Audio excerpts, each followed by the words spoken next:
선진국 반열에 오르면 출산율은 떨어집니다. 이건 전 세계 어디나 똑같습니다. 사회가 고도화될수록 아이를 낳는 비용과 리스크가 급증하기 때문입니다. 그래서 프랑스도, 일본도, 미국도 모두 완만한 하락세를 겪고 있죠. 하지만 대한민국은 다릅니다. 다른 나라들이 천천히 내리막길을 걸을 때 한국은 혼자 절벽에서 번지점프를 했습니다. 합계 출산율 0.7명대. 이건 단순히 저출산이라고 부를 수 있는 단계가 아닙니다. 인구학적으로는 소멸 단계이자 흑사병이 창궐하던 중세 유럽보다 더 빠른 인구 감소 속도입니다. 도대체 왜 한국만 이럴까요? 남들 다 겪는 저출산이라지만 왜 한국만 유독 멸종 레벨로 추락했을까요? 흔히들 수도권 집중, 부동산, 사교육을 말합니다. 맞습니다. 하지만 오늘은 좀 더 불편한 질문을 던져보려 합니다. 지난 2006년부터 정부가 저출산을 막겠다고 쏟아부은 돈이 무려 380조 원입니다. 천문학적인 돈을 쓰고도 상황은 오히려 최악으로 치달았습니다. 정부가 무능해서일까요? 정치인들이 바보라서? 아닙니다. 오늘은 이 거대한 실패 뒤에 숨겨진 우리가 애써 외면해온 차가운 진실에 대해 이야기해보려 합니다. 한국의 특수성을 이해하려면 전 세계 출산율 순위표를 먼저 봐야 합니다. 한국과 함께 압도적인 꼴찌 그룹을 형성하는 나라들이 있습니다. 홍콩, 대만, 싱가포르입니다. 이들의 공통점이 무엇일까요? 유교 문화? 사교육 열풍? 물론 그것도 맞습니다. 하지만 가장 결정적인 공통점은 바로 압도적인 인구 밀도입니다. 홍콩과 싱가포르는 사실상 도시국가입니다. 도망칠 곳이 없는 좁은 공간에 모든 인프라와 사람이 꽉 들어차 있습니다. 대만 역시 국토의 대부분이 산지라 평지인 서부 해안선에 인구가 빽빽하게 밀집해 살고 있습니다. 통계는 거짓말을 하지 않습니다. 물리적 공간이 좁아지고 밀도가 높아지면 경쟁은 폭발하고 출산율은 바닥을 칩니다. 옆 사람과의 거리가 너무 가깝기 때문입니다. 즉, 압도적인 밀도가 부동산이나 파교육 같은 사회적 고통들을 몇 배로 증폭시키는 가속기 역할을 한 것입니다. 이것이 동아시아 꼴찌 그룹의 공통된 상황입니다. 문제는 대한민국입니다. 한국은 홍콩이나 싱가포르 같은 도시 국가가 아닙니다. 엄연히 지방이 있고 넓은 국토가 있는 국가입니다. 그런데 우리는 지난 수십 년간 기이한 선택을 했습니다. 국토의 11.8%에 불과한 수도권에 전체 인구의 50% 이상을 구겨 넣었습니다. 세계에서도 유례없는 수준의 인구 집중입니다. 프랑스 파리권, 일본 도쿄권 집중이 심하다지만 한국에 비할 바가 아닙니다. 하지만 이러한 수도권 집중 현상이 저출산의 원인이라는 것은 대부분이 이미 알고 있는 사실입니다. 정부도 알았고 전문가들도 알았습니다. 그렇다면 질문은 여기서 시작되어야 합니다. 다 알고 있었는데 왜 해결하지 못했는가? 많은 분들이 정치인들이 무능해서 탁상행정이라서 정책이 실패했다고 비판합니다. 하지만 이는 그렇게 단순한 문제가 아닙니다. 지난 20년간 한국의 저출산 대책 실패 원인을 한 문장으로 요약하면 이렇습니다. 노동 환경이라는 원인은 건드리지 않고 법과 제도로 결과값만 수정하려 했다. 정부가 시행한 5가지 대표적인 정책들이 왜 실패했는지 그 메커니즘을 하나씩 뜯어보겠습니다. 첫째, 육아휴직제도입니다. 한국은 법적으로 남성도 육아휴직을 쓸 수 있도록 보장하고 있습니다. 제도 자체는 선진국 수준입니다. 하지만 현실은 어떤가요? 기업 문화는 여전히 자리를 비우면 도태된다는 경쟁 구조 그대로입니다. 대한민국의 남성 육아휴직 비율은 OECD 중 중하위권 수준이죠. 남성과 여성을 합친 육아휴직자 비율은 평균보다 낮고요. 이런 상황에서 남성이 육아휴직을 쓴다는 건 승진 누락이나 인사고과의 불이익을 감수하겠다는 뜻이 됩니다. 결국 제도는 있지만 남성 참여율은 저조하고 육아 부담은 다시 여성에게 집중됩니다. 이는 여성이 출산을 기피하게 만드는 결정적인 원인이 되죠. 급여를 조금 더 올려준다고 해결될 문제가 아닙니다. 경력 단절의 공포가 돈보다 더 크기 때문입니다. 둘째, 여성 고용 관련 제도입니다. 여성 할당제나 경력 단절 방지 프로그램 같은 정책들입니다. 취지는 좋습니다. 하지만 장시간 노동과 야근 문화라는 근본적인 구조를 그대로 둔 채 이 제도를 도입하면 심각한 부작용이 발생합니다. 기업 입장에서 생각해 보십시오.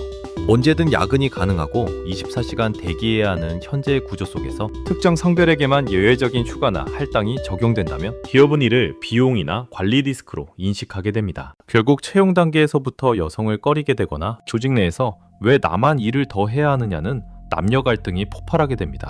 구조를 유연하게 바꾸지 않고 억지로 결과를 맞추려다 보니 정책이 오히려 갈등 비용만 높인 꼴이 되었습니다. 여기서 냉정한 결론이 나옵니다. 지금의 한국 사회 구조에서 여성에게 출산은 축복이기에 앞서 명확한 사회적 페널티로 작용합니다. 아이를 낳는 순간 노동시장에서의 경쟁력은 하락하고 일과 육아라는 이중 부담이 떨어지는데 이를 만회할 사회적 안전망은 부실하기 때문입니다. 경제학적으로 볼 때 합리적인 인간은 자신에게 손해가 확정된 선택지는 고르지 않습니다. 즉, 한국 여성들이 아이를 낳지 않는 건 불합리하게 설계된 게임의 규칙 앞에서 참여하지 않음으로써 자신의 삶을 지키려는 가장 합리적인 선택에 가깝습니다. 셋째, 유연근무제와 재택근무입니다. 정부는 탄력근무제를 장려했습니다. 하지만 실제 현장의 평가는 여전히 대면 보고와 근무 시간을 기준으로 이루어집니다. 협업 시스템과 평가 방식은 1970년대 그대로인데 근무 장소만 바꾼다고 해결될 리가 없습니다. 결국 눈치가 보여서 쓰지 못하거나 써도 순짐에서 밀려나는 빚 좋은 개살구가 되어버렸습니다. 넷째, 보육시설 확대입니다. 국공립 어린이집을 늘리고 유치원 무상교육을 확대했습니다.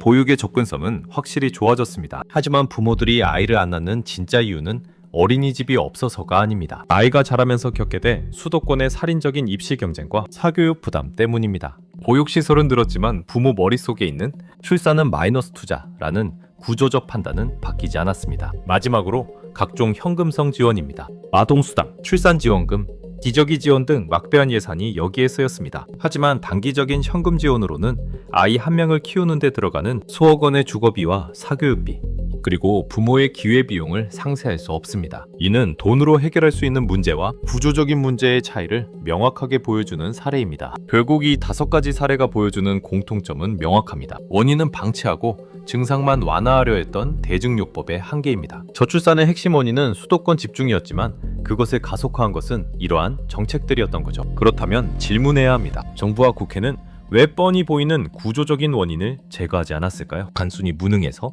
아닙니다. 여기에는 2가지 치명적인 이유가 있습니다. 첫째, 민주주의의 속도와 사회 변화 속도의 불일치입니다. 물론 이건 전 세계적인 현상입니다. 하지만 빨리빨리로 성장한 한국에서 이 충돌은 재앙에 가깝습니다. 사회는 시속 300km로 변해가는데 합의를 중시하는 민주주의 시스템은 시속 30km로 움직입니다. 이 속도 차이가 구조개혁의 골든타임을 매번 놓치게 만들었습니다. 하지만 더 결정적인 이유는 따로 있습니다. 바로 구조개혁에 따르는 즉각적인 비용입니다. 정치인들이 구조를 몰라서 안 바꾼 게 아닙니다. 건드리는 순간 정치 생명이 끝장나도록 설계된 선거 시스템의 메커니즘을 너무 잘 알기 때문에 안 한 겁니다. 누가 그 자리에 앉았더라도 시스템이 바뀌지 않는 한 똑같은 선택을 했을 겁니다. 생각해 보십시오.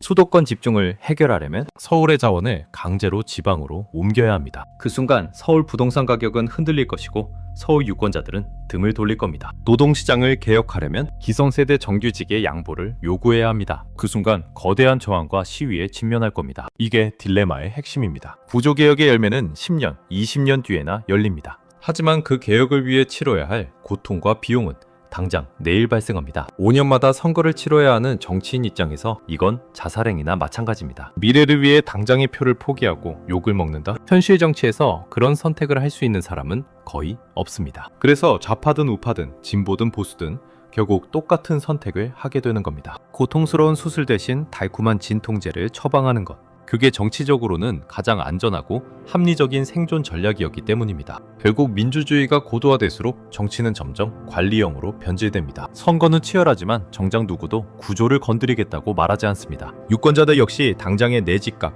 내 월급이 줄어드는 개혁을 원하지 않으니까요. 즉, 우리는 투표하지만 구조를 선택하지는 못한다는 역설. 이것이 한국 정치가 보여주는 슬픈 자화상입니다. 서로를 탓하고 비난하지만 사실은 우리 모두가 미래를 살리기 위해 당장의 비용을 지불할 용기가 없었던 공범인 셈입니다. 결국 한국의 가속화된 저출산은 역설적이게도 한국 사회가 가장 적은 자원으로 가장 빠른 성장을 만들어내는 극한의 효율성을 추구한 대가입니다. 이 효율의 다른 이름은 좁은 곳에 몰아넣고 남보다 빨리 달리게 만드는 극한의 경쟁이었으니까요. 우리는 가장 빠른 성장을 위해 서울의 모든 것에 몰아넣는 효율적인 선택을 했습니다. 우리는 기업의 경쟁력을 위해 노동자를 갈아넣는 효율적인 시스템을 유지했습니다. 그리고 문제를 해결할 때조차 근본 원인을 파헤치는 고통스러운 과정 대신 돈으로 땜질하는 효율적인 방식을 택했습니다. 그 모든 단기적 효율들이 쌓여서 국가 소멸이라는 가장 비효율적인 결과를 만들어낸 것입니다. 정부가 바보여서가 아닙니다. 구조를 바꾸는 고통보다